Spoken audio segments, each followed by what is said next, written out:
일장 읽을 만한 가치가 있는 머리글. 윌리엄 오닐의 성공 투자 법칙 부자 되는 법을 가르쳐 드립니다. 어떻게 원하는 것을 얻는가? 마지막 두 챕터를 먼저 읽는 것이 좋다.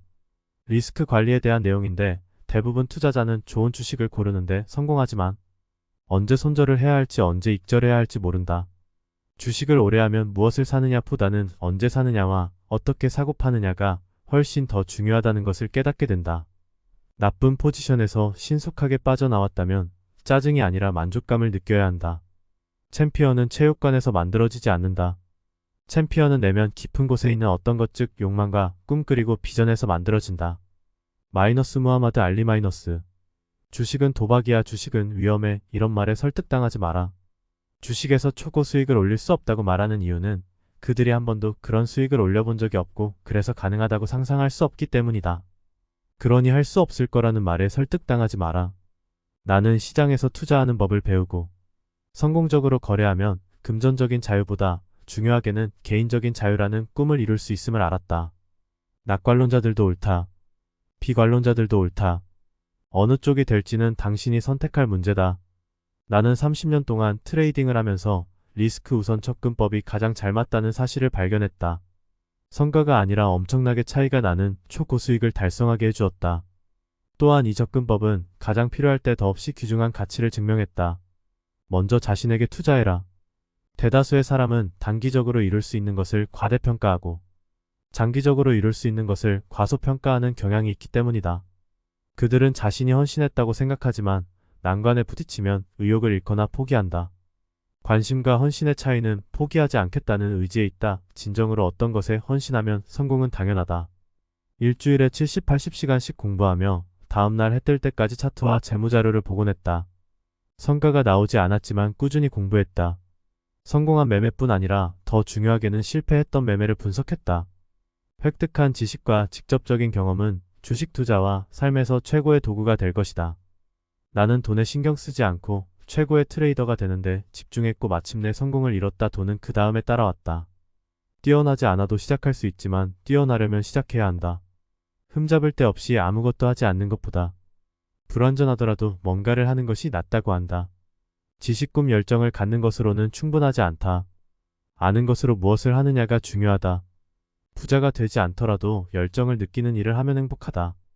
인생에서 성공할 수 있는 최고의 방법은 즐기는 일을 하고 그 일에 모든 것을 쏟아붓는 것이다. 결국 모두에게 당신이 해온 일에 대해 말하지 못한다면 그 모든 일은 무가치해진다. 주식 투자는 세계 최고의 게임이며 내게는 세계 최고의 사업 기회를 제공했다. 주식 투자는 세 가지 결정을 올바르게 하면 된다. 무엇에 살 것인지, 언제 살 것인지, 언제 팔 것인지에 대한 결정이다. 2장 당신이 먼저 알아야 할 것. 너무나 많은 사람이 목표를 이루지 못하는 이유는 자신이 주식으로 초고수익을 올릴 수 있다고 진정으로 믿는 사람이 드물다는 사실로 귀결된다. 장단컨대 초고수익을 올릴 수 있다고 믿는다면 주식으로 초고수익을 낼 수 있다. 하룻밤 사이에는 안되고 타고난 본능에 어긋나는 특정한 일을 하는 법을 배워야 하고 투자 신념을 바꿔야 한다. 누구나 할 수 있다. 타당한 계획을 더 많이 실행할수록 운이 더 좋아진다. 작게 시작할 수 있다. 소액으로 시작해서 부자된 사람들이 많다. 제시 리버모어 주식 매매하는 법. 언제나 사람들은 탐욕 공포, 무지 희망이라는 감정 때문에 시장에서 늘 같은 행동과 반응을 보인다. 호주머니는 바뀌고 주식도 바뀐다. 그러나 월스트리트는 결코 변하지 않는다. 인간의 본성이 결코 변하지 않기 때문이다. 가장 큰 난관은 시장이 아니다. 세상은 성공의 비법을 찾는 사람들로 가득하다. 그들은 스스로 생각하고 싶어 하지 않는다. 그가 무작정 따를 수 있는 지침을 원한다. 바로 그런 이유로 전략이라는 개념에 이끌린다. 넘어야 할 가장 큰 난관은 시장이 아니라 바로 자기 자신이라는 사실을 명심해야 할 것이다. 주식 거래는 돈을 벌기 위한 것이다. 시장에서 큰 수익을 내고 싶다면 투자와 자존심을 분리하라. 당신이 옳다는 것을 입증하는 것보다 돈을 버는 게 더 중요하다. 어떤 일을 계속 반복하면 뇌는 그 행동을 강화하도록 신경회로를 보강한다. 문제는 이 회로가 올바른 행동뿐 아니라 잘못된 행동도 강화한다는 것이다. 반복된 행동 패턴은 결국 습관이 된다. 그러므로 연습한다고 해서 완벽해지는 것은 아니다. 연습은 습관을 만들 뿐이다. 연습해도 완벽해지지 않는다. 완벽하게 연습해야만 완벽해진다. 대다수의 투자자가 틀린 연습을 하는 이유는 결과를 객관적으로 분석해서 어디가 잘못되었는지 찾으려 하지 않기 때문이다. 그들은 손실을 잊고 항상 하던 대로만 하려 든다. 중요한 것은 올바로 연습하는 법을 익히는 것이다. 실행하면 힘이 생긴다. 뭐에 투자는 좋지 않다. 1번 교과서 읽고 3번 시험 친 사람이 4번 교과서 본 사람보다 50%나 점수가 더 높았다.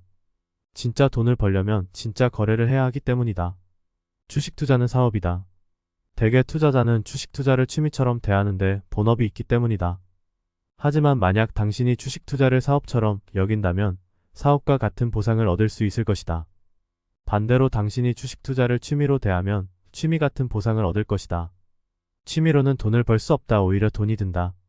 펀드 매니저처럼 투자하지 마라. 이기려면 말을 안 들어야 한다. 초고수익 트레이더처럼 투자해야 동료를 앞지를 수 있다. 대형 펀드의 수익률은 평범하다. 개인 투자자는 빠르게 진입 탈출할 수 있고 즉시 대응 가능하다. 펀드 매니저는 위원회에서 승인한 종목에만 투자할 수 있다는 것이다. 그래서 대형주만 매수한다. 월스트리트 격언 IBM 주식으로 고객의 돈을 잃을 경우에는 절대 일자리는 잃지 않는다. 개인 투자자는 유동성과 빠른 속도의 장점이 있다. 통상적인 방법은 통상적인 결과를 낳는다. 안타깝게도 유능한 은행가는 위험을 내다보고 피하는 사람이 아니라 동료들과 같이 통상적이고 정통적인 방식으로 망해서 누구도 쉽게 비난하지 못하는 사람이다. 내 경험상 주식시장에서 초고수익을 획득하고자 한다면 인기 있는 것과 다른 방식을 따라야 한다. 이는 종종 위험하다는 오해를 받는다. 최고가 되고 싶다면 다른 사람들은 하지 않으려는 일을 해야 한다. 목표가 무엇인지 자문하라. 인생 계획을 세우지 않아서도 서너 가지 바람이 곧바로 떠오를 것이다. 이제 그 목표를 이루기 위해 무엇을 포기할 것인지 자문하라. 그러면 이야기가 달라질 것이다. 무엇을 희생할지 선택하기는 어렵기 때문이다. 그러나 이는 성공을 추구하는 과정에서 내려야 하는 가장 중요한 결정 중 하나이다. 희생은 우선순위를 정해야 한다는 뜻이다. 투자에 할애할 시간을 만들기 위해 어떤 일은 포기해야 할지도 모른다. 이것이 쉽지 않은 단계임은 인정한다. 금메달을 노리는 챔피언이 완전히 균형 잡힌 생활을 하는 경우는 없다. 챔피언은 목표에 고도로 집중한다. 거기에는 대가가 따른다. 그것을 희생이라 부른다. 하나라도 잘하려면 집중하라. 1만 가지 발차기를 한 번씩 연습한 사람은 두렵지 않다. 그러나 한 가지 발차기를 1만 번 연습한 사람은 두렵다. 하나라도 잘하려면 초점을 맞춰서 전문가가 되어야 한다. 인생의 실패를 겪은 사람은 대개 자신이 포기했을 때 성공에 얼마나 가까이 다가갔는지 모른다. 성공의 열쇠는 성공할 수 있다고 생각하고 그 생각을 실천에 옮기는 것이다. 과감하게 원하는 것을 향해 나아가되 약간의 좌절, 약간의 낙심, 약간의 고난을 예상하라. 그 모두를 과정의 귀중한 일부로 받아들이고 선생님 고맙습니다. 라고 말하는 법을 배워라. 과거는 바꿀 수 없고 오직 교훈을 얻을 수 있을 뿐이다. 고난의 시기에 포기하지 마라. 생각의 변화가 차이를 만든다. 할 수 있다고 믿어라. 그것이 가장 먼저 알아야 할 사실이다. 3장 세파 전략. 제시리버무어 제시리버무어의 주식투자 바이블이라는 책이 있다. 세파 전략의 5가지 핵심 요소. 1. 추세. 대형 상승 종목의 초고수익 구간은 대부분 주가가 상승 추세를 그릴 때 등장했다. 대부분의 사례에서 초고수익 상승 초반의 추세를 파악할 수 있었다. 펀더멘털. 대다수의 초고수익 구간은 영업이익 매출 마진이 이끌었다. 이 요건은 대개 초고수익 구간이 시작되기 전에 실현된다. 대부분의 경우 영업이익과 매출은 일찍 제시되며 측정이 가능하다. 거의 언제나 초고수익 구간이 진행되는 동안의 매출 마진, 그리고 궁극적으로는 영업이익과 관련한 펀더멘털이 뚜렷하게 개선된다. 3. 재료. 크게 상승하는 모든 종목의 이면에는 재료가 있다. 재료가 항상 쉽게 드러나는 것은 아니다.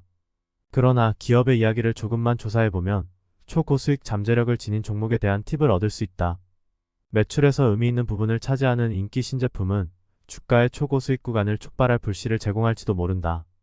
FDA 승인이나 신규 계약 또는 새 시도 이전까지 잠잠하던 주가의 활력을 불어넣을 수 있다. 덜 알려진 작은 기업의 경우 대개 이목을 끌만한 이벤트가 필요하다. 나는 투자자를 흥분시키는 요소를 가진 기업을 좋아한다. 초고수익 종목의 이면에는 언제나 기관의 흥미를 끄는 재료가 있다. 4. 매수 지점. 대다수의 초고수익 종목은 리스크는 적지만 급등할 수 있는 포인트를 적어도 한 번, 때로는 여러 번 제공한다. 매수 타이밍을 잡는 일은 대단히 중요하다. 매수 타이밍을 잘못 잡으면 불필요하게 손절을 해야 하는 경우가 생기거나 돌파 후 다시 매수 지점 이하로 떨어질 때 빨리 매도하지 못해서 큰 손실을 입는다. 반면 강세장에서 매수 타이밍을 잘 잡으면 대규모 상승으로 이어진다. 매도 지점 초고수익 속성을 드러내는 모든 종목이 수익으로 이어지는 것은 아니다. 다수는 정확한 지점에서 매수해도 주가가 오르지 않을 것이다. 계좌를 보호하기 위해 손실이 난 포지션에서 강제로 빠져나오도록 손절 지점을 설정해야 하는 이유다. 반대로 일정한 시점이 되면 보유 주식을 팔아서 수익을 실현해야 한다. 지금까지 거둔 수익을 지키려면 초고수익 구간의 끝을 파악해야 한다. 세파 순위 매기기 과정 1. 상부 강도 여기서 95% 종목 탈락된다. 2. 펀더멘털 기술적 요소와 맞는지 파악한다. 3. 개별 검토 다음에 순위에 따라서 개별 검토한다. 발표된 영업이익 및 매출, 깜짝 영업이익 및 매출 기록, 주당 순이익 증가 및 증가율 상승, 매출 증가 및 증가율 상승, 기업 제시 가이던스, 애널리스트의 실적 추정치 수정, 마진율, 산업 및 시장 내 위치, 잠재적 재료, 동일 업종에 속한 다른 종목과의 상승률 비교, 주가 및 거래량 분석, 유동성 리스크. 세파 순위 설정 과정은 다음의 요소에 대한 잠재력을 파악하는 데 초점을 맞춘다. 1. 미래의 깜짝 영업이익 및 매출과 긍정적인 추정치 조정. 2. 강력한 거래량을 동반한 기관의 매수세. 3. 수급 불균형에 따른 빠른 주가 상승. 나는 전반적인 시장 여건뿐 아니라 기업의 펀더멘털 주가 거래량이 모두 조건에 부합하는 경우에만 매수한다. 사실 대다수의 초고수익 종목은 최대 상승폭을 기록하기 전에 펀더멘털뿐 아니라 기술적 측면에서도 이미 일정 기간 동안 우월한 면모를 보인다. 초고수익 종목 90% 이상은 시장이 조정이나 약세 국면에서 벗어날 때 놀라운 상승을 시작한다. 초고수익 종목은 어리다. 대체로 초고수익 국면은 해당 종목이 비교적 어릴 때에 이르면 상장 10년 이내에 등장한다. 대다수의 투자자는 익숙하지 않은 이름의 새로운 종목을 피하는 경향이 있다. 대박 종목을 찾는 것이 목표라면 절대 그래서는 안 된다. 크기는 중요하다. 대다수 기업은 비교적 규모가 작고 기민할 때 고성장 국면을 지난다. 초고수익 종목은 소형주가 많다. 일정 기간에 걸쳐 빠르게 주가가 상승하면서 곧이어 초고수익 구간을 형성하는 것은 대개 소형주나 중형주다. 성장기에 있는 중소기업을 지켜봐야 한다. 비교적 시가총액과 유통주식수가 적은 종목을 찾아라. 종목 검색. 단순한 검색 방식을 활용하는 게 좋다. 상대 강도 추세를 살피고 영업이익과 매출을 토대로 검색해도 된다. 같은 종목이 반복적으로 나오는 경우가 많다. 하나의 접근법에 헌신하라. 올바른 지식, 건전한 노동윤리, 절제력 많이 쓰면 된다. 결국 성공하려면 당신에게 합리적으로 보이는 한 가지 접근법에 정착해야 한다. 시장에 대한 자신만의 접근법을 가지고 전문가가 되고자 해야 한다. 전략도 중요하지만 그보다는 규칙을 적용하고 준수하기 위한 지식과 규율이 더욱 중요하다. 자신이 활용하는 전략의 강점과 약점을 제대로 아는 투자자는 우월한 전략을 조금만 아는 투자자보다 훨씬 잘할 수 있다. 사장 가치에는 대가가 따른다. 적당한 종목을 아주 좋은 가격에 매수하는 것보다 아주 좋은 종목을 적당한 가격에 매수하는 것이 훨씬 좋다. 마이너스 워렌 버핏 마이너스. 펀 쓸모없다. 저가 싼 주식을 사지 말고 주도 주식을 사라. 퍼이 높다고 배제하지 마라. 많은 경우 초고수익 잠재력을 지닌 종목은 비합리적으로 높아 보이는 퍼에 팔린다. 그래서 많은 아마추어 투자자가 겁을 먹는다. 해당 기업에 새롭고 흥미로운 일이 일어나고 폭발적인 영업이익 증가로 이어질 재료가 있다면 더 그렇다. 최고의 성장주는 대부분 낮은 퍼에 거래되지 않는다. 과거의 대박 종목 중 다수는 주가가 가장 많이 상승하기 전에 이익의 30, 40배로 거래되었다. 초고수익 종목은 극단적인 가격까지 오르는 경향이 있다. 애널리스트들은 말도 안 되는 것처럼 보이는데도 그 기업의 주가가 성층권까지 오르는 것을 보고 경악한다. 주가를 움직이는 것은 가치가 아닌 사람이다. 사람들이 우리가 실제 기업 자체를 거래한다고 우리가 거래하고 투자하고 보유하는 종이 조각이 일종의 환매권을 지닌다고 착각한다. 즉 특정한 금액을 내주는 쿠폰이나 회사 금고에 들어있는 현금 내지 건물의 일부를 갖게 해주는 권리증이라고 생각한다. 그러나 그렇지 않다. 그것은 결국 다른 사람보다 자본이 많은 사람들이 사고 팔거나 가격을 조종하는 종이 조각에 불과하다. 기업의 펀더멘털은 주가 등락의 부분적인 역할만 할 뿐이다. PBR처럼 내재적 가치를 재는 객관적이고 수학적인 척도를 토대로 주식시장은 움직이지 않는다. 그러면 회계사가 최고의 트레이더여야 한다. 주가를 움직이는 것은 가치가 아니다. 사람들이 매수 주문을 넣어야 주가가 움직인다. 가치는 공식의 일부일 뿐이며 궁극적으로는 수요가 있어야 한다. 주가가 영업이익의 65배라는 이유로 고평가되었다고 결론. 지는 것은 물건과 캠퍼스의 가격이 40달러에 불과하다는 이유로 4,900만 달러에 팔린 고흐의 그림이 고평가되었다고 말하는 것과 같다. 가치 투자는 당신을 보호해주지 못한다. 퍼이 너무 높다는 이유로 관심 종목에서 지워버리면 다음 대박 종목을 놓칠 수 있다. 대체로 극도로 낮은 퍼에 거래되는 주식은 매수하지 않는다. 특히 주가가 52주 신저가이거나 그 근처에 있을 때는 더욱 매수하지 않는다. 이런 종목은 큰 낭패를 볼 수 있다. 한물간 주도주 선호 현상. 주도주의 주가가 급등하기 전에는 사지 않고 정점을 찍고 무너졌을 때 흥미를 가진다. 그들은 시장을 선도할 때는 비싸 보인다는 이유로 멀리했다. 그리고 이제는 주가가 무너졌다는 사실을 인지하지 못한다. 고점을 찍은 주도주의 주가는 대개 앞으로 성장세가 둔화될 것을 예상하고 할인된다. 그래서 전혀 헐값이 아니다. 퍼은 심리의 바로미터다. 나는 퍼 투자자의 기대에 대한 관점을 부여하는 심리적 게이지로 활용한다. 일반적으로 높은 퍼은 기대치가 높고 낮은 퍼은 기대치가 낮다는 뜻이다. 영업이익 성장 잠재력이 가장 큰 기업을 찾아라. 빠르게 매출이 증가하는 기업이 최고의 선택이다. 크게 확대할 수 있는 새로운 추세 규모화할 수 있는 추세를 찾아라. 그러면 대박 종목에 올라탈 수 있다. 퍼의 의미는 생각보다 훨씬 덜 명확하거나 덜 중요하다. 중요한 점은 퍼의 엘리트 초고수익 종목을 잘 예측하지 못한다는 것이다. 실제로 퍼은 기어의 영업이익 성장 잠재력보다 훨씬 덜 중요하다. 그러니 퍼은 신경 쓰지 않는 것이 좋다. 오장 추세에 따른 투자. 나는 추세를 만들지 않는다. 단지 추세가 어떤지 파악하고 활용할 뿐이다. 200일 이동평균선 밑에서 거래되는 종목은 절대 매수하지 않는다. 주당 순이익, 매출 성장, 현금 흐름, 자산 수익률이 아무리 매력적이어도 장기 추세가 하락하는 종목은 고려하지 않는다. 장기 추세가 하락하는 주식을 매수하면 대박 종목을 보유할 확률이 크게 줄어든다. 그 확률을 높이고 싶다면 상승 추세가 확인된 종목에 집중해야 한다. 와인스타인의 접근법 주가 변화 4단계. 1단계에서 벗어나 더 높이 오르기 시작하는 2단계에서 매수하는 것이다. 매도 시점은 주가가 3단계의 시작인 주기의 정점에 접근할 때이다. 전면적인 하락 단계인 4단계에서는 매수를 피하거나 공매도를 해야 한다.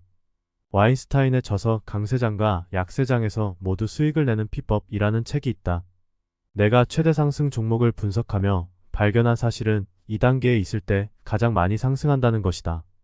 주가 성숙 4단계. 휴면기 성장기 절정기 하락기. 4단계가 있다. 1단계 마이너스 무시 국면 마이너스 포합. 2단계 마이너스 상승 국면 마이너스 매집. 3단계 마이너스 고점 국면 마이너스 분산. 4단계 마이너스 하락 국면 마이너스 투매. 1단계 무시 국면 포합. 1단계는 주목할 만한 일이 전혀 일어나지 않는 시기라서 무시 국면이 전개된다. 즉 종목에 주의를 기울이는 대형 투자자가 거의 없다. 적어도 시장이 그 종목의 제값을 아직 지불하지 않는다. 1단계에서는 기업의 영업이익 매출 마미는 주가와 더불어 부진하거나 들쭉날쭉하다. 또 기업이나 산업에 대한 전망도 불투명하다. 주가를 무풍지대에서 빠져나오게 만들고 2단계로 향하는 확실한 상승. 추세를 뒷받침하는데 필요한 기관의 물량 지원을 이끌어낼 만한 흥미로운 일은 일어나지 않는다. 아무리 유혹적이라도 1단계에서는 주식을 매수하지 말아야 한다. 기업의 펀더멘털이 매력적으로 보여도 기다렸다가 2단계에서만 매수하라. 뉴턴의 제1법칙인 관성의 법칙을 기억하라. 움직이는 물체는 계속 움직이려 하고 멈춰있는 물체는 계속 멈춰 있으려는 경향이 있다. 종목이 쥐죽은 듯 조용하면 중요한 변화가 생길 때까지 어느 선에서 머물 가능성이 높은지 추정하라. 죽은 종목을 안고 있으면서 초고수익을 달성할 수는 없다. 빠르게 자본을 축적하고 초고수익을 달성하려면 1단계를 피하고 2단계에서 모멘텀이 강한 지점을 포착하는 법을 배워야 한다. 1단계의 특징. 지속적인 상승이나 하락 없이 주가가 횡보한다. 주가가 200일 이동평균선 근처에서 오르내린다. 이때 상방이나 하방으로 실질적인 추세는 형성되지 않는다. 이 정체 국면은 몇 달에서 몇 년간 이어질 수 있다. 주가가 4단계에서 몇 달 동안 하락한 후에 이런 바닥 다지기 단계가 나타나고 난다. 거래량은 대개 줄어들며 4단계의 하락기 동안 나온 거래량보다 적다. 바닥 매수는 필요 없음. 경험에 따르면 바닥 낚시 주가의 최저점 바닥에서 매수를 노리는 것은 짜증스럽고 쓸데없는 일이 될 것이다. 운 좋게 바닥에서 주식을 줍는다고 해도 상당히 상승하기 전까지 몇 달, 어떤 경우에는 몇 년간 별다른 진전 없이 끌어안고 있어야 한다. 주가의 바닥에서 매수를 한다면 4단계나 1단계에 속할 것이다. 본질적으로 상승 모멘텀이 부족하기 때문이다. 나의 목표는 가장 낮거나 저렴한 가격이 아니라 크게 오를 준비가 된 올바른 가격에 매수하는 것이다. 주가의 바닥에서 주우려는 것은 시간 낭비이다. 완전히 핵심을 벗어난 일이다. 그러므로 이미 노리는 방향으로 움직이는 종목에 초점을 맞춰야 한다. 그러기 위해서는 투자하기 전에 2단계 상승 추세가 형성되기를 기다려야 한다. 1단계에서 2단계로의 전환. 2단계 상승은 아무 통보 없이, 즉 주요 발표나 뉴스 없이 시작될 수 있다. 그래도 확실한 사실이 하나 있다. 올바른 2단계는 거래량이 상당하다는 것이다. 대규모로 상승하는 날이나 주에 강한 매수세가 나오기 때문이다. 한편 조정 시에는 거래량이 비교적 적을 것이다. 2단계 상승이 진행되고 있다는 결론을 내리고 매수를 고려하기 전에 반드시 주가가 52주 신저가보다 최소 25, 30% 이상 상승해 있어야 한다. 다음 차트에서 암젠의 200일 이동평균선이 위로 향하게 바뀌고 명확한 상승 추세에 있다는 점에 주목하라. 또한 150일 이동평균선은 200일 이동평균선 위에 있다. 2주식은 상승 국면 동안 150일 및 200일 이동평균선 위에서 거래된다. 그리고 주가가 상승하면 거래량이 급증하고 조정 시에 거래량이 줄어드는 점도 주목하라. 대다수 아마추어 투자자는 이 지점에서 주가가 너무 높다고 생각할 것이다. 그들은 뒤늦게 발견했다면서 주가가 더 낮을 때 사기를 바랄 것이다. 아마추어가 주식으로 큰 돈을 벌지 못하는 이유가 이 때문이다. 1단계에서 2단계로 전환되었는지 확인하는 요건. 1. 주가가 150일 및 200일 이동평균선 위에 있다. 2. 150일 이동평균선이 200일 이동평균선 위에 있다. 3. 200일 이동평균선이 상승 추세를 보인다. 4. 고점과 저점이 연이어 높아진다. 5. 주봉 상승 시에는 거래량 증가, 주봉 하락 시에는 거래량 감소. 6.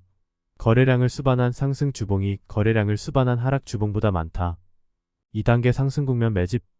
2단계 상승은 통보 없이 이뤄질 수도 있고 유리한 법규 개정이나 유망한 사업, 전망 또는 회사의 앞날을 개선할 신임 대표 같은 깜짝 뉴스로 인해 촉발될 수도 있다. 신생기업이 추정치를 뛰어넘는 대규모 어닝 서프라이즈로 갑자기 주목받기도 한다. 말하자면 바람의 방향이 바뀌어 확실히 순풍이 되었으므로 2단계 상승은 순항을 예고한다. 실적 모멘텀이 쌓여가는 가운데 주가가 오르기 시작한다. 이때 대형 기관들이 대량으로 주식을 사들이면서 수요가 급증한다. 일간 및 주간 주가 거래량 차트는 상승할 때는 긴 양봉과 함께 비정상적으로 높은 거래량을 조정할 때는 낮은 거래량을 보여줄 것이다. 이런 매집 신호는 2단계 상승이 이어지는 동안 나타나야 한다. 2단계가 진행될 때 주가는 고점과 저점을 높이는 계단 패턴으로 상승한다. 또한 이 지점에서 주가는 2배나 3배 상승한다. 그러나 이는 시작에 불과하다. 주가는 더 많이 오를 수 있다. 해당 기업이 계속 견조한 실적을 달성한다면 투자자들에게 더 많은 관심을 받을 것이다. 여러 분기 동안 인상적인 실적을 발표했을 때는 더욱 그렇다. 2단계의 특징. 주가가 200일 이동평균선 위에 있다. 200일 이동평균선은 자체가 상승 추세에 있다. 150일 이동평균선이 200일 이동평균선 위에 있다. 고점과 저점이 높아지는 계단 패턴으로 나타난다. 단기 이동평균선이 장기 이동평균선 위에 있다. 대규모로 상승하는 날과 주에는 거래량이 급증하는 반면 정상적인 조정 시에는 거래량이 줄어든다. 거래량이 평균 이상인 상승하는 날, 거래량이 평균 이상인 하락하는 날보다 많다. 3단계 고점 국면 분산. 좋은 날은 결국 끝난다. 어떤 주식도 모멘텀을 유지하면서 꾸준히 영업이익 증가율을 높일 수는 없다. 일정한 시점이 되면 영업이익은 여전히 증가하더라도 증가율이 줄어들 것이다. 이때도 주가는 계속 높아질 수 있다. 조정 시 거래량이 늘어나고 변동성이 커지기는 하지만 말이다. 3단계에서는 더 이상 극단적인 매집이 이루어지지 않는다. 대신 강한 매수자에게서 약한 매수자로 손바뀜이 일어난다. 그 종목이 부상할 때 일찍이 매수한 스마트머니는 주가 강세의 마지막 신호에 매도하면서 수익을 실현한다. 이를 받아주는 세력은 그동안 대단한 상승세와 관련 뉴스를 지켜보던 틱북 투자자들이다. 다시 말해 롱포지션 거래는 사람들로 붐비고 너무 뻔해졌다. 2분상 국면은 고점 패턴을 드러낸다. 변동성이 확연히 증가하며 주가는 앞선 단계 동안의 거래 패턴보다 눈에 띄게 들쑥날쑥해진다. 연이은 상방 서프라이즈에 계속 높아가던 영업이익 추정치는 일정한 시점이 되면 넘어서기에는 너무 높은 수준에 이를 것이다.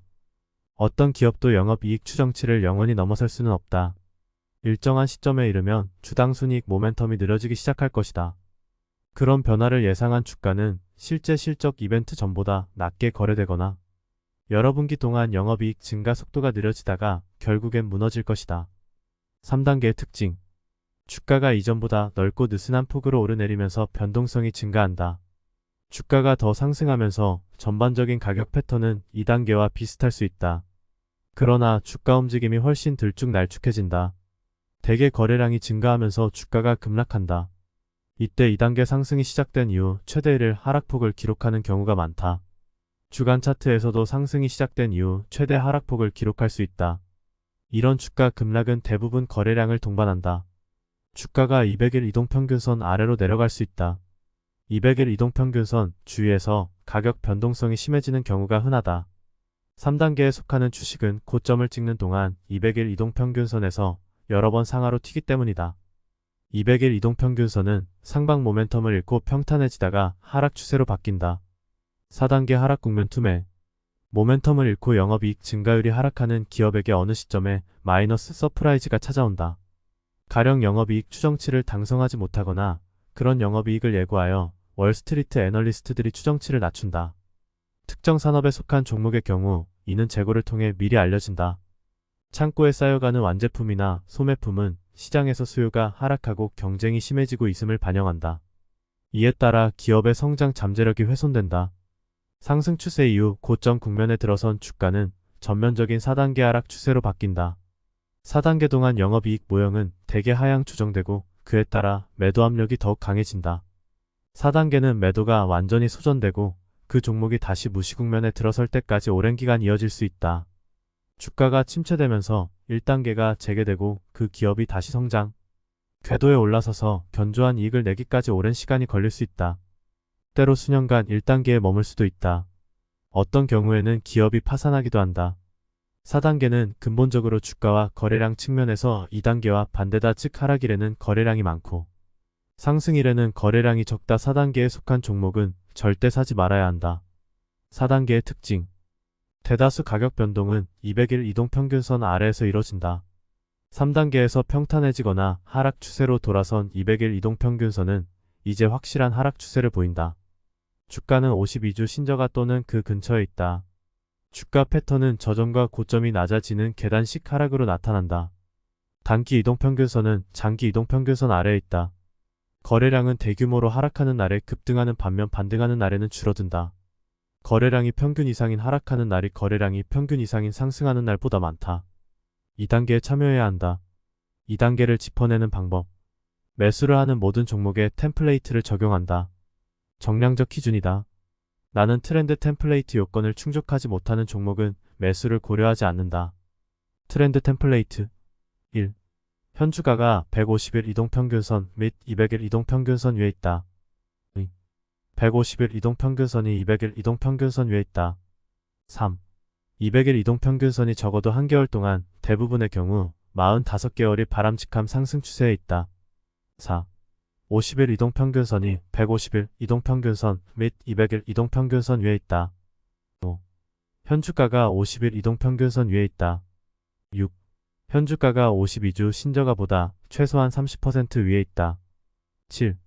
현주가가 최소한 52주 신고가의 25% 안에 있다. 신고가에 가까울수록 좋다. 8. 상보 강도 충족하는지 확인한다. 주가가 상승한 후에는 수익 실현이 이뤄진다. 그에 따라 일시적인 기간 조정이 나오면서 주가는 베이스 다지기에 들어간다. 실로 중대한 변화가 진행되고 있다면 장기 추세가 재개될 것이다. 베이스 13까지는 거래할 만하다. 베이스 45부터는 추세가 대단히 명확해지며 확실한 최종 단계에 있다. 이 지점에서는 갑작스러운 베이스 붕괴가 보다 자주 일어난다. 이때 일부 종목은 포물선 모양으로 반전하여 클라이맥스런이나 급등 후 고점을 찍고 급락하는 패턴이 나온다. 기관이 자금을 쏟아부어 주가를 크게 밀어올릴 때 들어가야 한다. 그러기 위해서는 투자하기 전에 이런 자금이 유입되었는지 확인해야 한다. 펀더멘털보다 가격 움직임이 더 중요하다. 자금을 빠르게 불리려면 액션이 있는 곳에 있어야 한다. 단기간에 당신이 지불한 가격보다 훨씬 높은 가격에 주식을 파는 것이 목적이 되어야 한다. 그래야 초고 수익을 달성할 수 있다. 3단계 고점 국면 분산. 좋은 날은 결국 끝난다. 어떤 주식도 모멘텀을 유지하면서 꾸준히 영업이익 증가율을 높일 수는 없다. 일정한 시점이 되면 영업이익은 여전히 증가하더라도 증가율이 줄어들 것이다. 이때도 주가는 계속 높아질 수 있다. 조정 시 거래량이 늘어나고 변동성이 커지기는 하지만 말이다. 3단계에서는 더 이상 극단적인 매집이 이루어지지 않는다. 대신 강한 매수자에게서 약한 매수자로 손바뀜이 일어난다. 그 종목이 부상할 때 일찍이 매수한 스마트머니는 주가 강세의 마지막 신호에 매도하면서 수익을 실현한다. 이를 받아주는 세력은 그동안 대단한 상승세와 관련 뉴스를 지켜보던 틱북 투자자들이다. 다시 말해 롱포지션 거래는 사람들로 붐비고 너무 뻔해졌다. 2분산 국면은 고점 패턴을 드러낸다. 변동성이 확연히 증가하며 주가는 앞선 단계 동안의 거래 패턴보다 눈에 띄게 들쑥날쑥해진다. 연이은 상방 서프라이즈에 계속 높아가던 영업이익 추정치는 일정한 시점이 되면 넘어서기에는 너무 높은 수준에 이를 것이다. 어떤 기업도 영업이익 추정치를 영원히 넘어설 수는 없다. 일정한 시점에 이르면 주당 순이익 모멘텀이 느려지기 시작할 것이다. 그런 변화를 예상한 주가는 실제 실적 이벤트 전보다 낮게 거래되거나 여러 분기 동안 영업이익 증가 속도가 느려지다가 결국엔 무너질 것이다. 3단계의 특징. 주가가 이전보다 넓고 느슨한 폭으로 오르내리면서 변동성이 증가한다. 주가가 더 상승하면서 전반적인 가격 패턴은 2단계와 비슷할 수 있다. 그러나 주가 움직임이 훨씬 들쭉날쭉해진다. 대개 거래량이 증가하면서 주가가 급락한다. 이때 2단계 상승이 시작된 이후 최대 1일 하락폭을 기록하는 경우가 많다. 주간 차트에서도 상승이 시작된 이후 최대 하락폭을 기록할 수 있다. 이런 주가 급락은 대부분 거래량을 동반한다. 주가가 200일 이동평균선 아래로 내려갈 수 있다. 200일 이동평균선 주위에서 가격 변동성이 심해지는 경우가 흔하다. 3단계에 속하는 주식은 고점을 찍는 동안 200일 이동평균선에서 여러 번 상하로 튀기 때문이다. 200일 이동평균선은 상방 모멘텀을 잃고 평탄해지다가 하락 추세로 바뀐다. 4단계 하락 국면 투매. 모멘텀을 잃고 영업이익 증가율이 하락하는 기업에게 어느 시점에 마이너스 서프라이즈가 찾아온다. 가령 영업이익 추정치를 달성하지 못하거나 그런 영업이익을 예고하여 월스트리트 애널리스트들이 추정치를 낮춘다. 특정 산업에 속한 종목의 경우 이는 재고를 통해 미리 알려진다. 창고에 쌓여가는 완제품이나 소매품은 시장에서 수요가 하락하고 경쟁이 심해지고 있음을 반영한다. 이에 따라 기업의 성장 잠재력이 훼손된다. 상승 추세 이후 고점 국면에 들어선 주가는 전면적인 4단계 하락 추세로 바뀐다. 4단계 동안 영업이익 모형은 대개 하향 조정되고 그에 따라 매도 압력이 더욱 강해진다. 4단계는 매도가 완전히 소전되고 그 종목이 다시 무시 국면에 들어설 때까지 오랜 기간 이어질 수 있다. 주가가 침체되면서 1단계가 재개되고 그 기업이 다시 성장, 궤도에 올라서서 견조한 이익을 내기까지 오랜 시간이 걸릴 수 있다. 때로 수년간 1단계에 머물 수도 있다. 어떤 경우에는 기업이 파산하기도 한다. 4단계는 근본적으로 주가와 거래량 측면에서 2단계와 반대다. 즉 하락일에는 거래량이 많고 상승일에는 거래량이 적다. 4단계에 속한 종목은 절대 사지 말아야 한다. 4단계의 특징. 대다수 가격 변동은 200일 이동평균선 아래에서 이뤄진다. 3단계에서 평탄해지거나 하락 추세로 돌아선 200일 이동평균선은 이제 확실한 하락 추세를 보인다. 주가는 52주 신저가 또는 그 근처에 있다. 주가 패턴은 저점과 고점이 낮아지는 계단식 하락으로 나타난다. 단기 이동평균선은 장기 이동평균선 아래에 있다. 거래량은 대규모로 하락하는 날에 급등하는 반면 반등하는 날에는 줄어든다. 거래량이 평균 이상인 하락하는 날이 거래량이 평균 이상인 상승하는 날보다 많다. 2단계에 참여해야 한다. 2단계를 짚어내는 방법. 매수를 하는 모든 종목에 템플레이트를 적용한다. 정량적 기준이다. 나는 트렌드 템플레이트 요건을 충족하지 못하는 종목은 매수를 고려하지 않는다. 트렌드 템플레이트 1. 현주가가 150일 이동평균선 및 200일 이동평균선 위에 있다. 150일 이동평균선이 200일 이동평균선 위에 있다. 3. 200일 이동평균선이 적어도 한개월 동안, 대부분의 경우 45개월이 바람직한 상승 추세에 있다. 4. 50일 이동평균선이 150일 이동평균선 및 200일 이동평균선 위에 있다. 5. 현주가가 50일 이동평균선 위에 있다. 6. 현주가가 52주 신저가보다 최소한 30% 위에 있다. 7. 현 주가가 최소한 52주 신고가의 25% 안에 있다. 신고가에 가까울수록 좋다. 8. 상보 강도 충족하는지 확인한다. 주가가 상승한 후에는 수익 실현이 이뤄진다. 그에 따라 일시적인 기간 조정이 나오면서 주가는 베이스 다지기에 들어간다. 실로 중대한 변화가 진행되고 있다면 장기 추세가 재개될 것이다. 베이스 13까지는 거래할 만하다. 베이스 45부터는 추세가 대단히 명확해지며 확실한 최종 단계에 있다. 이 지점에서는 갑작스러운 베이스 붕괴가 보다 자주 일어난다. 이때 일부 종목은 포물선 모양으로 반전하여 클라이맥스런이나 급등의 고점을 찍고 급락하는 패턴이 나온다. 기관이 자금을 쏟아부어 주가를 크게 밀어올릴 때 들어가야 한다. 그러기 위해서는 투자하기 전에 이런 자금이 유입되었는지 확인해야 한다. 펀더멘털보다 가격 움직임이 더 중요하다. 자금을 빠르게 불리려면 액션이 있는 곳에 있어야 한다. 단기간에 당신이 지불한 가격보다 훨씬 높은 가격에 주식을 파는 것이 목적이 되어야 한다. 그래야 초고 수익을 달성할 수 있다. 강한 2단계에 속해 있던 주식이 갑자기 3단계 고점 패턴으로 들어서거나 빠르게 4단계로 넘어간다면 다 괜찮을 거라며 가만히 있지 마라. 아직 당신이 모를 뿐이지 주가가 엇나가는 데는 이유가 있다. 주가가 급락했으니 이제 매수 기회가 찾아왔다고 생각하지 마라. 그들은 대형 투자자들이 뭔가 잘못되었음을 알고 이탈하기 때문에 주가가 떨어졌다는 사실을 모른다. 가격 변동에서 이런 일이 생기면 펀더멘털이고 뭐고 빠져나와야 한다. 6장 범주산업군 재료 6개의 범주가 있다. 1. 주도주 2. 최고 경쟁기업 3. 기관 선호 기업 4. 실적 반등 기업 턴어라운드 5. 경기 민감 기업 6. 과거 선도 기업 및 부진 기업 주도주 내가 가장 선호하는 유형은 주도주이다. 주도주에 속하는 기업들은 영업이익을 빠르게 늘린다. 대개 영업이익과 매출 부문에서 1, 2, 3위를 기록하며 시장 점유율을 높여간다. 주도주의 주가는 상승장 초기 단계에서 퍼센트 기준으로 가장 많이 오른다. 신고가도 가장 먼저 찍는다. 이 엄청난 주가 상승을 본 대다수의 투자자는 주가가 너무 많이 올랐다고 생각한다. 그래서 초고 수익을 안겨줄 최고의 주식인데도 매수하기를 두려워한다. 이런 종목의 주가를 더 밀어 올리는 요인은 무엇일까? 그 기업과 미래 전망을 잘 아는 기관들이 매입하기 때문이다. 주도주가 반드시 빠르게 성장하는 산업이나 업종에 속할 필요는 없지만 플러스 요소는 된다. 대체로 20% 이상 영업이익 증가율을 기록한다. 비싼 것이 사실은 싸다. 초고속 성장 기업의 장점은 너무나 빨리 성장하기 때문에 월스트리트조차 그 가치를 정확하게 평가하지 못한다는 것이다. 그 결과 주가가 비효율적으로 정해지면서 큰 기회가 생긴다. 카테고리 킬러. 어떤 기업이 한 카테고리를 완전히 장악할 때가 있다. 이런 기업은 너무나 명확하고 지속성 있게 경쟁 우위를 지닌다. 카테고리 킬러는 브랜드와 시장 지위가 너무나 강력해서 자본이 무한하더라도 경쟁하기 힘든 기업이다. 이베이나 애플, 디즈니, 놀이공원이에 해당한다.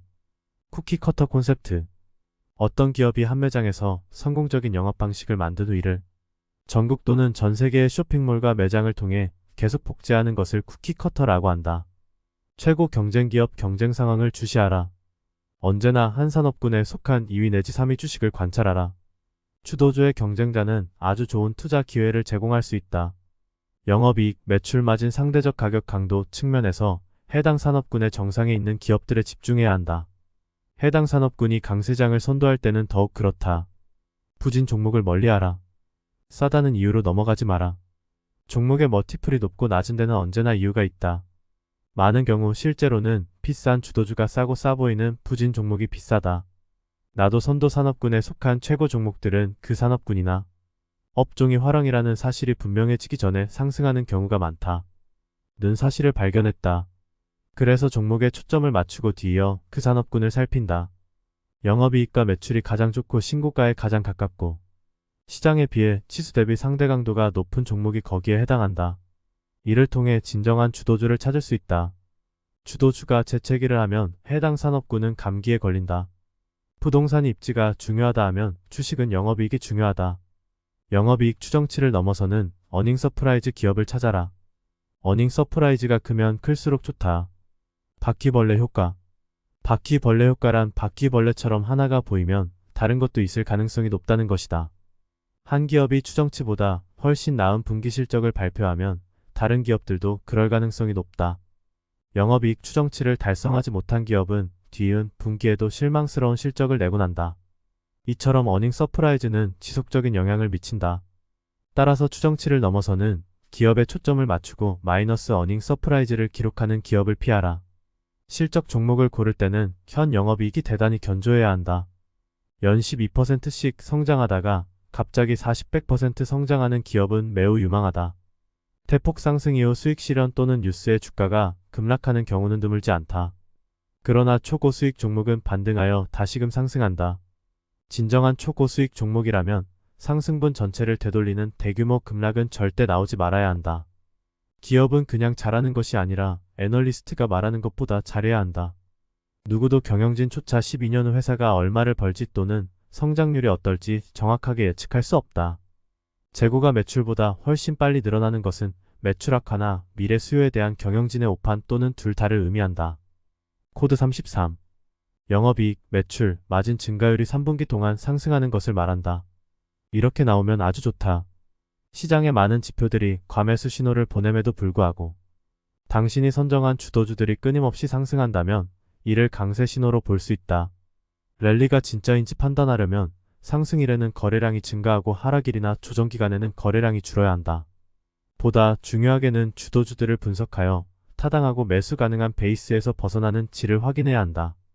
시장 주도주는 상승하기 전에 강한 지수 대비 상대 강도를 드러낸다. 또한 시장 지수와 꼭 함께 가지는 않는다. 오히려 최대 상승 단계에서는 독자적으로 움직이는 경우가 많다. 상승폭이 큰 종목 중 다수가 산업군이 이루는 움직임의 일부인 것은 맞지만 나의 경험에 따르면 해당 업종이 화랑이라는 사실이 명백해질 무렵에 이미 주도주들은 크게 상승해 있었다. 지수 대비 상대 강도가 높은 주도주가 상승 추세를 이루는 초기 단계에서 해당 산업군의 가격 강세를 확인하는 건 쉽지 않다. 해당 산업군의 가격 강도가 확증될 수도 있고 아닐 수도 있기 때문이다. 이는 정상적인 양상이다. 보통 해당 산업군에서 한두 개의 종목만 강한 지수 대비 상대 강도를 드러내기 때문이다. 당신의 의견이 아니라 시장의 강세에 따라 어디에 돈을 넣을지 결정하라. 개인적인 의견이 시장의 지혜보다 나은 경우는 드물다. 시장이 판결을 내리는 것이지 개인의 의견은 아무 의미도 없다. 새로운 강세장의 초반에 가장 강력하게 부상하는 종목은 대개 초고 수익을 낸다. 시장이 바닥을 칠 때 최고 종목은 시장 지수의 절대 지점보다 앞서서 저점을 찍고 반등한다. 또한 마지막 하락 구간에서 시장 지수가 저점을 낮출 때 주도주는 시장과 달리 저점을 높인다. 매일 경제신문에는 피해야 할 주식 종목이 실린다. 바로 52주 신저가 종목이다. 치타는 먹이를 놓칠 가능성이 없을 때가 되어서야 비로소 공격에 나선다. 내가 보기에는 그것이 전문적인 주식 매매의 정수다. 나도 차트에 많이 의존한다. 종목의 실제 가격 변동을 통해 확증되지 않는 한 펀더멘털 분석만으로는 베팅하지 않는다. 수익을 극대화하려면 상승 추세에 있는 종목을 선정하여 상승 모멘텀을 활용해야 한다. 기관 투자자들의 자금이 유입되기 전에 올라타려 하면 안 된다.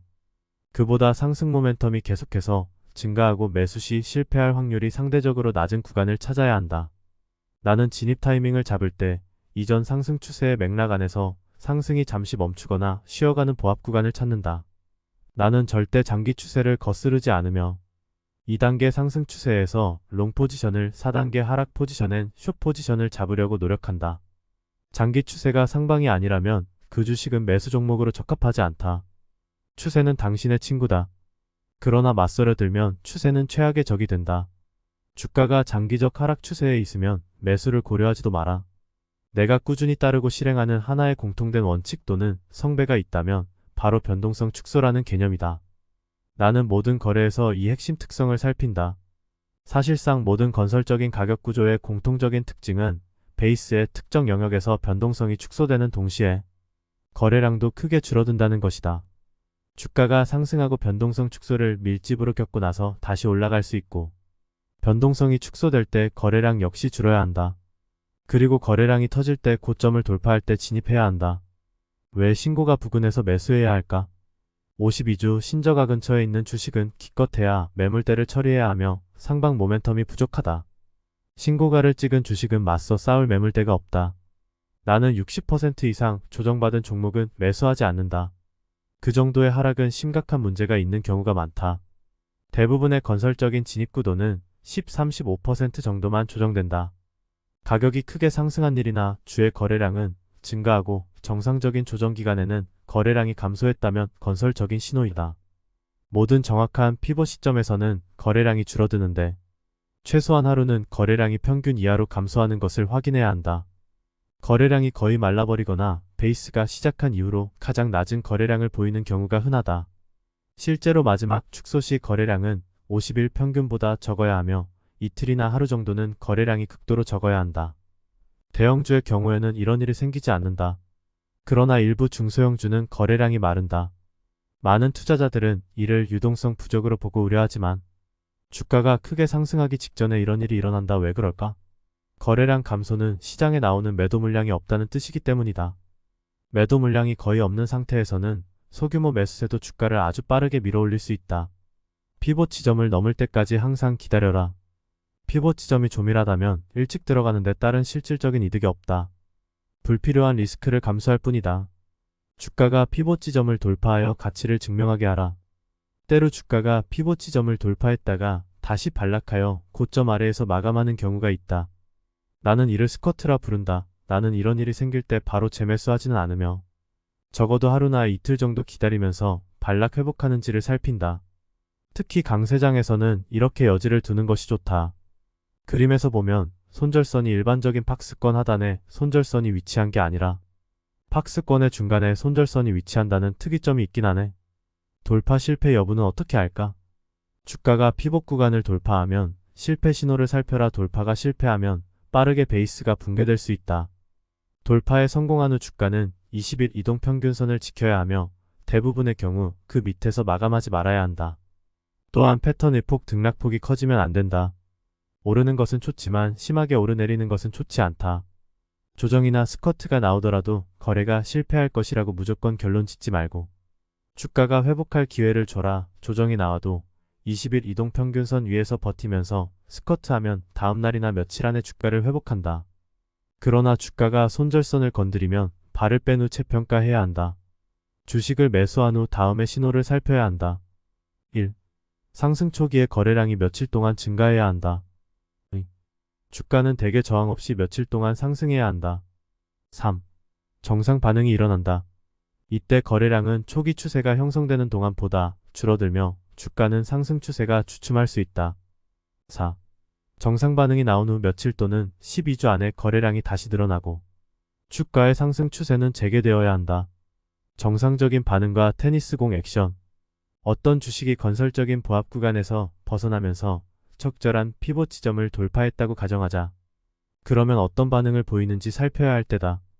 이 반응은 그 주식을 계속 보유해야 할지 여부를 말해준다. 단기 조정이 나올 때 그 주식이 건강하고 매집이 진행 중이라면 조정은 짧을 것이다. 며칠 안에 신고가로 반등할 것이다. 이를 통해 정상적인 반응인지 아니면 우려해야 할 만한 비정상적인 활동인지 판단할 수 있다. 주가는 피봇 지점을 돌파한다. 돌파 지점이나 그 지점 약간 아래로 반락한다. 이는 주가가 며칠 안에 또는 12주 안에 빠르게 회복하는 한 정상적이다. 거래량은 조정 기간 동안 줄었다가 주가가 신고가를 찍을 때 늘어나야 한다. 초기 랠리와 첫 12번 정상 반응 동안에는 변동성이 크지 않아야 한다. 리버모어 시스템. 전설적인 트레이더 제시 리버모어는 주가가 방향을 바꾸고 후속타 지속적인 상승이 나와야만 매매하는 시스템을 따랐다. 그는 추세가 거래 방향과 일치할 때만 포지션을 잡았다. 또한 주가가 새로운 상승 추세를 확증할 때까지 기다려서 모든 소규모 역추세 랠리에서 휘둘리는 일을 피했다. 그는 추세가 깨진 후에도 두 번의 조정이 일어날 때까지 기다렸다. 그 다음에 주가가 두 번의 조정의 고점을 넘어서면 포지션에 진입했다. 이것이 리버모어식 추세전환 투자법이다. 주식으로 큰 돈을 버는 열쇠는 전반적인 시장 환경이 활기를 유지하는 동안 주가를 뒷받침하는 펀더멘털과 건설적인 가격 변동을 일치시키는 것이다. 그 종목에 대해 당신이 어떻게 생각하는지는 그다지 중요하지 않다. 중요한 것은 대형 기관들이 어떻게 생각하느냐이다. 주가를 크게 움직이는 것은 그들이기 때문이다. 따라서 기관이 가치 있다고 인식하는 기업을 찾아야 한다. 젊은 주식이 좋다. 기업은 대개 보통주를 발행하고 상장한 후 50년 동안 가장 많이 성장한다. 나는 신규 상장 주식을 매수할 때 최소한의 거래 기록, 즉 기본 베이스를 확인한다. 일부 신규 상장 주식은 최초 베이스를 형성하기까지 1년 넘게 걸리기도 한다. 대부분의 경우에는 적어도 35주에 걸쳐 베이스를 형성해야 하며 25-35% 이상 조정받지 않아야 한다. 혁신 기업에서 파산 기업으로 여성 의류와 모자 장신구의 스타일은 시대와 함께 계속 바뀐다. 마찬가지로 주식시장의 오랜 주도주는 몰락하고 새로운 주도주가 부상하여 그 자리를 차지한다. 시간이 흐르면 새로운 주도주가 선두로 나선다. 과거의 주도주 중 일부는 뒤처진다. 주식시장이 존재하는 한 언제나 그럴 것이다. 유연한 태도를 가져라. 오늘의 주도주가 2년 후에는 주도주가 아닐 수 있다. 리스크 관리. 힘들게 번 돈을 투자하기 전에 그 돈을 잃지 않는 방법부터 생각해야 한다. 리스크 관리가 주식시장에서 꾸준한 성공을 거두는데 가장 중요한 요소라는 것이다. 지켜내야 내 돈이다. 거래 자금이 100만 달러든 수천 달러든 같은 원칙이 적용된다. 그 돈은 당신의 돈이다. 또한 지켜내기만 하면 계속 당신의 돈이 될 것이다. 잘못된 투기는 그 돈을 잃는 가장 확실한 방법 중 하나다. 수익이 손실로 바뀌게 두는 일은 당연히 없다. 나는 주가가 매수가에서 어느 정도 오르면 대개 하방으로 여지를 덜 둔다. 즉 수익 보호 모드로 들어간다. 최소한 나는 손익분기점을 지킨다. 거래 시간이 끝나고 포트폴리오를 검토할 때 이렇게 자문하라. 오늘 이 포지션을 긍정적으로 보는가? 그렇지 않다면 왜 보유하고 있는가? 처음 매수 근거는 여전히 유효한가? 모든 거래일을 전체 포지션에 대한 솔직한 평가로 마무리해라. 한동안 아주 좋은 수익을 내고 이제 뭔가를 안 것 같다고 생각할 때 언제나 가장 큰 손실이 났다. 결국 성공은 특정한 날이나 달 또는 분기에 거둔 수익이 아니라 장기적으로 지켜내는 수익으로 좌우된다. 손실은 일찍 줄이고 수익은 최대한 키워라. 손실을 보면 더 큰 퍼센트의 수익을 내야 본전을 찾는다. 여기서 얻을 수 있는 교훈은 절대로 계좌를 망칠 금액을 잃도록 놔두면 안 된다는 것이다. 손실이 클수록 회복하기 어려워진다. 하방으로 10%를 넘지 않는 선에서 절대적인 최대 손실폭을 정하라. 평균 손실은 67% 정도로 훨씬 적어야 한다. 종목 선정 요건과 타이밍이 잘못되었거나 전반적인 시장이 적대적이어서 발을 빼야 하는 상황이다. 뛰어난 투자자는 손실을 이해하는 것부터 시작하는 사람이다. 대다수의 투자자는 한동안 성공을 거두다가 두어 번 거래가 잘못되는 바람에 상당히 심한 손실을 겪는다. 20-30% 떨어진 종목도 가지고 있었는데 이런 손실을 조정하여 10%로 한정하자 수익이 놀랄 정도로 상승되었다. 리스크 관리가 성공 열쇠다. 성공한 주식 투자자가 되기 위해 당신이 익혀야 할 첫 번째 규율은 머리로 이해하기는 쉽지만 대다수는 꾸준히 실천하기가 어렵다는 것이다. 시장의 분노를 피하는 최선의 길은 급한결을 받아들이는 것이다. 당신이 틀린 걸 언제 아느냐? 주가가 떨어지는 걸 보고 안다. 주식 투자에 대한 방법론이나 접근법과 무관하게 큰 손실로부터 포트폴리오를 보호하는 유일한 방법이 있다면 바로 적은 손실이 났을 때 큰 손실로 불어나기 전에 매도하는 것이다. 나는 30년 동안 주식 투자를 하면서 이보다 나은 방법을 찾지 못했다. 손절은 매수가 실수였음을 인정하는 과정을 수반하기 때문이다. 누구도 틀리는 걸 좋아하지 않는다. 사람의 심리. 투자자들은 보유 주식이 큰 수익을 얻을 때까지 둘 가능성보다 큰 손실이 날 때까지 둘 가능성이 높다. 즉 손실 종목을 너무 오래 갖고 있는 반면 수익 종목을 너무 빨리 판다. 주가가 오른 종목보다 내린 종목을 추가로 매수할 가능성이 높다. 투자자들은 주가가 하락했을 때 선뜻 베팅을 늘린다. 투자자들은 적은 손실보다 적은 수익을 취할 가능성이 높다. 한마디로 대다수 투자자는 손실 포지션에서 너무 느리게 처분한다. 그 결과 견딜 수 없는 지점까지 버틴다. 이 과정에서 귀중한 자본과 시간이 잠식된다. 성공하려면 중대한 좌절, 더 나쁘게는 파국으로부터 계좌를 보호해야 함을 명심해야 한다.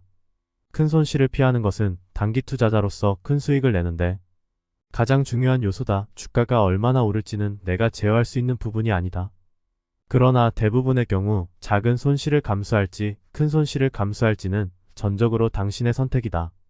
한 가지 장담하자면 작은 손실을 받아들이는 법을 배우지 못하면 조만간 큰 손실을 감수하게 될 것이라는 점이다. 이는 불가피하다. 틀렸을 때 최대한 적게 읽는 법을 익히는데 상당한 시간과 노력을 들여야 한다. 큰 오류를 피하는 법을 익혀야 한다. 투자자들은 실수를 인정하기 싫어서 합리화한다. 그들은 맞을 때는 트레이더가 되었다가 틀렸을 때는 장기 투자자가 된다. 그들은 주가가 예상과는 다르게 움직이면서 손실이 쌓이기 시작하면 갑자기 장기 보유를 결심한다. 비자발적 장기 투자자가 되는 것이다. 일부 투자자는 대형 우량주를 사면 손절이 필요 없다고 생각한다. 그러나 안전한 주식 같은 것은 없다. 보수적 투자자가 장기 투자 목적으로 블루칩 주식을 보유하고 있다가 망한다. 그들의 철학은 우량주를 보유하고 있다면 인내심을 갖는 것이 신중한 태도라는 것이다. 그것이 당신의 전략이라면 유감스럽게도 불쾌한 뜻밖의 사태를 맞게 될 것이다. 그것은 단지 게으름뱅이 전략 또는 전략의 부재일 뿐이다. 꾸준하게 수익을 내는 사람은 포지션이 강해질 때 베팅을 키우고 확률이 불리할 때 발을 뺀다. 반면 꾸준하게 손실을 내는 사람은 기적을 바라고 패배의 스릴을 즐기면서 모든 큰 판에서 씁쓸한 결말을 맞을 때까지 버틴다. 포커판과 투자판에서 기적은 패자가 계속 돈을 잃을 정도로만 일어난다. 도박꾼과 단기 투자자의 아킬레스건은 모든 판에서 플레이하려는 욕구다. 이는 조바심이 좋은 판단을 압도해버리는 인간적 약점이다. 손실을 제한하면 대다수의 부족한 투자자를 앞지를 수 있다. 최고의 투자자는 실수를 인식하고 담담하게 손절한 후 다른 거래에 집중한다. 그래서 그들은 다음 기회를 위한 자금을 보전한다. 목표는 당신이 맞고 시장이 틀렸음을 증명하는 것이 아니라 돈을 버는 것이다. 지난 거래는 잊고 다른 거래를 찾아라. 주식시장에서 무료로 관람석에 머무르면서 관찰하는 호사를 누릴 수 있고 돈을 걸만한 최고의 적기를 기다릴 수 있다. 또한 베팅하기 전에 무료로 시장의 패를 볼 수 있다. 이는 엄청난 이점이지만 활용하는 사람은 드물다. 까다로운 태도로 아주 신중하게 진입 지점을 골라라. 행동하기 전에 확률이 유리해질 때까지 기다려라. 인내심과 절제력을 발휘하면 당신보다 절제력과 실력이 부족한 사람들로부터 이득을 취할 수 있다. 성공하는 투자자와 성공하지 못하는 투자자의 차이는 손실 종목에 투자했을 때 보이는 반응이 있다. 실수가 자존심을 무너뜨리는 경험일 이유는 전혀 없다. 틀리는 것은 문제가 아니다. 실수하는 것도 문제가 아니다. 문제는 실수를 인정하지 않으려는 것이고 틀린 상태를 지속하는 것이다. 누구도 절대 손실을 내지 않을 만큼 뛰어날 수 없다. 틀리는 것은 불가피하다. 그러나 틀린 상태를 지속하는 것은 선택의 문제다. 실천하기는 어렵다. 인간 본성에 어긋날 뿐만 아니라 엄격한 절제력 그리고 자존심과의 결별을 요구하기 때문이다. 주식시장에서 오랫동안 성공하려면 옳은 것보다 돈을 버는 것이 훨씬 중요하다고 확실하게 결정해야 한다. 자존심은 뒤로 물려야 한다는 말이다. 손실은 주식 투자의 일부다. 손실을 감당할 준비가 되어 있지 않다면 결국 많은 돈을 잃을 각오를 해야 한다. 주식 투자는 버티면서 기다리기만 한다고 해서 반드시 모든 것이 괜찮아지는 일은 없다. 나는 인생과 주식 거래에서 성공하기 위해 두 가지 기본적인 규칙을 따른다. 그것은 베팅하지 않으면 돈을 딸 수 없다는 것과 칩을 모두 잃으면 베팅할 수 없다는 것이다. 적절한 계획은 실천을 요구하며 그러기 위해서는 절제력이 필요하다. 평범함과 뛰어남의 차이는 절제가 거래를 위한 원칙만이 아니라 뛰어난 성과를 위한 원칙이라는 근본적인 믿음에 있다. 리스크 관리는 절제력을 요구한다. 전략을 고수하면 절제해야 한다. 합당한 계획이 있어도 절제력이 부족하면 감정이 거래에 끼어들어서 이를 망친다. 절제는 습관으로 이어진다. 좋은 주식 거래는 따분한다. 나쁜 주식 거래는 흥분되고 솜털이 곤두서게 만든다. 당신은 따분하지만 부유한 투자자가 되거나 흥분을 추구하는 도박꾼이 될 수 있다. 이는 전적으로 당신의 선택에 달려있다. 리스크 회피가 아니라 리스크 관리를 목표로 삼아야 한다. 즉 리스크를 완화하고 손실 가능성 및 금액을 상당한 수준으로 통제해야 한다. 비상계획을 미리 세워두면 포지션에 변화가 생기거나 예상치 못한 상황에 직면했을 때 신속하고 과감하게 대응할 수 있다. 또한 수익 실현에도 대비해야 한다. 각 거래일에 장이 열리기 전에 그날 생길 만한 일을 토대로 각 포지션을 어떻게 처리할지 머릿속으로 연습하라. 그러면 장이 열렸을 때 당황할 일이 없다. 이미 어떻게 대응할지 알고 있기 때문이다. 제트기를 조종하듯이 포트폴리오를 운용해야 한다. 조종사는 안전한 비행을 위해 모든 가능한 비상사태에 대비하여 사전 계획을 세운다. 거기에는 엔진 고장, 악천후 유압장치, 결함, 정기적 문제가 포함된다. 모든 상황에 대한 절차나 대응이 마련되어 있다. 대비하지 않으면 취약해진다. 1차 손절. 나는 주식을 매수하기 전에 미리 주가가 어디까지 떨어지면 포지션을 탈출하는 손절선을 정한다. 그래서 주가가 손절선에 닿는 순간 주저없이 매도한다. 일단 발을 뺀 후에는 냉정하게 상황을 평가할 수 있다. 아마추어는 12번 손절당한 종목을 두려워하거나 마음고생을 걱정한다. 반면 프로는 객관적이고 냉철한 자세를 유지한다. 수익 실현. 주가가 손절폭의 몇 배에 해당하는 상승폭을 쌓았을 때 수익이 손실로 바뀌게 하면 안 된다. 예를 들어 손절선을 7% 하락한 지점에 설정했다고 가정하자. 주가가 20% 상승하면 해당 포지션이 모든 수익을 반납하고 손실을 내도록 하면 안 된다. 이런 일을 방지하기 위해서 손절선을 손익분기점으로 올리거나 추적 손절 주문으로 바꿔서 대부분의 수익을 지켜야 한다. 단기 투자는 앞으로 나올 움직임을 예측하는 일과 다름이 없다. 정확하게 예측하려면 확고한 예측의 토대를 갖춰야 한다. 주가가 얼마나 오를지 통제할 수 없다. 그러나 갓거래에서 잃는 돈은 통제할 수 있다. 평균 손실을 수익보다 낮게 줄여야 한다. 30년 동안 수만 개의 종목을 거래하면서 수익은 50%였다. 그러나 손실이 나는 수가 같거나 때로 더 많아도 평균적으로 수익액이 손실액보다 훨씬 컸다. 그 이유는 언제나 리스크를 평균 수익보다 낮은 수준으로 제한한다는 규칙이 있기 때문이다. 언제 손절해야 할까? 대략 평균 수익의 절반 수준에서 손절하면 된다. 워렌 버핏은 수익 확률의 수익액을 곱한 값에서 손실 확률의 손실액을 곱한 값을 빼라, 그게 핵심이다. 라고 말했다. 나는 평균 수익보다 많은 손실을 내는 것을 투자자의 대죄라 부른다. 사실 대다수의 투자자는 평균 수익이 얼마인지도 모른다. 손절선 설정에 대한 나의 경험칙은 실제 거래 결과를 토대로 파악한 기대. 수익의 절반을 넘어서면 안 된다는 것이다. 예를 들어 평균 15%의 수익을 낸다면 주가가 매수가에서 7.5% 이상 하락하기 전에 매도해야 한다. 평균 수익이 얼마나 크든 간에 대다수 투자자의 경우 주가가 10% 이상 떨어지기 전에 매도할 것을 권한다. 매수 시점을 잘 잡지 못해서 매수가에서 10% 이상의 변동이 필요하다면 타이밍과 선정 요건이 잘못된 것이다. 손실이 평균 수익보다 커지지 않게 하라. 잃는 금액이 10이면 버는 금액은 30으로 하는 것이 좋다. 절대 손절선이 10%이면 벌 수 있을 것이 30% 이상일 때 진입하는 것이 좋다. 이것을 실패 수용이라고 부른다고 한다. 미리 리스크를 확정하라. 청산 전략은 진입하기 전에 가장 심각하게 고려해야 한다. 주식을 매수할 때 어느 가격에서 손절할지 이미 정해두어야 한다. 매수하기 전에 매도가를 적어둬야 한다. 미리 결정된 리스크 수준을 지키고 따르지 않는 것은 단기 투자자든 장기 투자자든 어떤 실수보다도 많은 손실을 안긴다. 손실 원칙을 준수하라. 손절 없이 거래하는 것은 브레이크 없이 운전하는 것과 같다. 사고는 시간 문제일 뿐이다. 내가 보기에 손절할 의지가 없다면 투자는 해서는 안 된다. 자존심 때문에 실수를 인정하기 싫어서 작은 손실을 거부하다가 결국 더 큰 손실을 입기 때문이다. 나의 거래 성과는 마침내 넘지 말아야 할 선을 긋기로 결정하고 손실이 걷잡을 수 없는 수준이 되도록 방치하지 않겠다고 결심한 후에야 평범한 수준에서 뛰어난 수준으로 나아갔다. 당신도 같은 다짐을 하기를 권한다. 안타깝게도 대다수의 투자자는 손절선을 정하지 않는다. 손절 가격을 적는 사람은 더 적다. 또한 주가가 손절선까지 떨어졌는데도 매도하지 않는 사람도 많다. 주식으로 초고수익을 달성하고 싶다면 손실에서 회복되기를 기도하고 바라는 생각을 머릿속에서 지워야 한다. 이런 생각을 하는 투자자는 불가피하게 이번 한 번만 손실 종목을 안고 가는 실수를 계속 반복하게 된다. 그래서 결국에는 시장에서 미미한 수익을 얻거나 손실을 낸다. 실제로 이런 투자자는 모든 돈을 잃는다. 계획에 집중하고 규칙을 고수하라. 수익은 규율을 준수하고 긍정적인 보상 리스크 비율을 유지한 결과로 생긴다. 손절 슬리피지에 대한 대응. 주식을 매수할 때 손절 가격을 적어두고 해당 가격이 되면 즉각 실행에 옮겨야 한다. 이 결정적인 순간에는 거래를 최대한 빨리 해야 한다. 그런데 실행하기 전에 주가가 매도하려는 가격 밑으로 급락하면 이를 슬리피지라고 한다.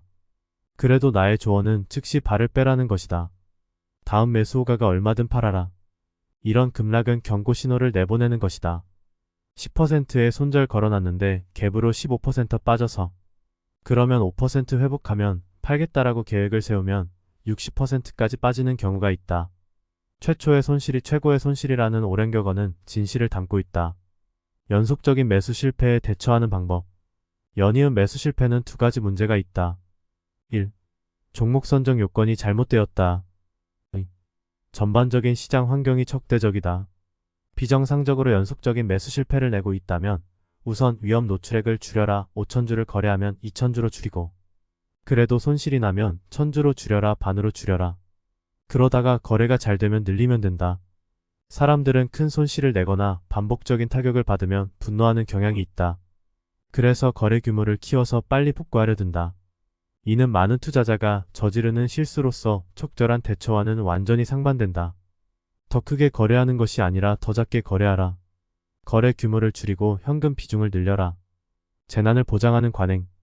나쁜 포지션에 아까운 돈을 던지는 행위는 빈곤으로 가는 가장 빠른 길 중 하나이다. 우리는 이를 물타기라고 한다. 주식 거래에서 돈을 잃는 것이 부끄러운 일은 아니다.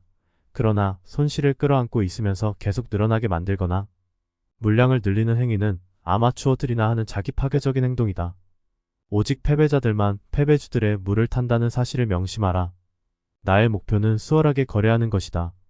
거래가 내게 스트레스를 안긴다면 요건이나 타이밍에 문제가 있거나 규모가 너무 큰 것일지도 모른다. 수월하게 거래하려면 순풍이 불 때까지 참을성 있게 기다리는 법을 배워야 한다. 성공하면 규모를 키워라. 나는 주식 거래 목표를 3단계로 설정한다.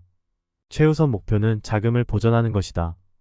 그래서 거래 여부를 판단할 때 잠재적 수익이 얼마나 될지부터 따지지 않는다. 그보다 잠재적 손실이 얼마나 될지 따진다. 두 번째 목표는 누적 손익과 리스크의 균형을 맞춰 꾸준한 수익을 올리는 것이다. 큰 돈을 버는 것보다 꾸준하게 버는 것이 훨씬 중요하다. 이 두 목표를 달성했다면 세 번째 목표는 탁월한 수익을 올리는 것이다. 이를 위해 나는 반드시 일정 기간 높은 수익을 올린 후에 베팅 규모를 키운다. 다시 말해서 최근 특히 좋은 수익을 냈다면 베팅 규모를 점차 키워본다. 물론 이는 상황이 적절하다는 것을 전제로 삼는다. 부를 쌓는 비결은 자금을 보전하면서 탁월한 수익을 내는 적절한 기회를 참을성 있게 기다리는 것이다. 신중한 태도가 관건이다. 먼저 시험 매수로 평소보다 작은 포지션으로 잡아야 한다. 이 거래가 잘 풀리면 포지션을 추가하고 25% 투자했을 때 수익이 나오지 않았는데 100%를 넣을 이유가 없다. 거래가 잘 풀릴 때 규모를 키우고 잘 안 풀릴 때 규모를 줄여라. 그러면 최선의 거래는 최대 규모로, 최악의 거래는 최소 규모로 하게 된다. 그래야 재난으로부터 자신을 보호하고 큰 돈을 벌 수 있다. 전문가와 아마추어의 차이는 전문가는 분할 매수, 아마추어는 물타기이다. 전문가는 1차 매수의 2%, 2차 매수의 2%, 3차 매수의 1%를 넣는 분할 매수를 하고 평균 매수 단가의 10% 아래의 손절선을 정한다. 그래서 총 자금의 0.5%를 리스크에 노출시킨다. 아마추어는 대개 한 번에 포지션을 잡는다. 이후 주가가 하락하면 물타기를 결정한다. 그래서 손실 포지션을 2배로 키운다. 그렇게 물타기를 3번 하면 5%짜리 포지션이 20%가 돼버린다. 이때 주가가 계속 하락하면 매도하기가 더욱 어려워진다. 내가 전하고 싶은 교훈은 포지션에서 수익을 보여주기 전에는 최초 매수 가격을 믿지 말라는 것이다. 손절선을 본전까지 높여야 할 때 내가 따르는 기본적인 지침 중 하나는 손절폭의 몇 배로 주가가 오른 종목에서는 절대로 손실을 내지 않는다는 것이다. 보유 종목의 주가가 손절폭의 3배로 오르면 언제나 손절선을 최소한 손익분기점으로 올린다. 예를 들어 $50에 어떤 종목을 매수하고 손절폭을 5%로 설정했다고 하자. 주가가 $57.5로 상승하면 상승폭이 손절폭의 3배 손절선을 $50로 올린다. 이후에도 주가가 계속 오르면 매도하여 수익을 확정할 기회를 엿보기 시작한다. 그렇지 않고 손익분기점에서 손절당해도 여전히 자금은 남는다. 얻은 것이 없지만 잃은 것도 없다. 수익이 나던 종목에서 본전만 찾으면 바보가 된 것 같은 기분이 들 수 있다. 그러나 양호한 수익을 손실로 바꾸면 훨씬 기분이 나쁠 것이다. 주가가 리스크의 23배로 오르면 손절선을 올려라. 특히 상승폭의 역사적 평균 수익을 넘어설 때는 더욱 그렇다. 그러면 손실을 방지하고 수익과 자신감을 지키는 데 도움이 된다. 분산한다고 보호받는 건 아니다. 나는 언제나 산업 또는 기업의 열애가 생기면 거기에 집중 투자했다. 논평가들은 나의 방식이 위험하다고 말했지만 나는 한 번도 위험하다고 생각한 적이 없다. 오히려 기회라고 생각했다. 분산은 어느 정도 심리적 혜택을 제공한다. 하지만 분산을 과도하게 하고 보호수단으로서 분산에 의존하면 절대로 초수익을 달성할 수 없다. 분산화로 리스크를 완화하려고 어설프게 자금을 분산하지 마라. 대신 흥미로운 일들이 일어나고 있는 비교적 소수의 종목군 최고의 종목에 집중하라. 보유 종목을 세심하게 지켜보면서 상황이 나빠지면 옮겨갈 준비를 하라. 4종목에 넣었을 때 가장 좋은 수익이 나기도 했다.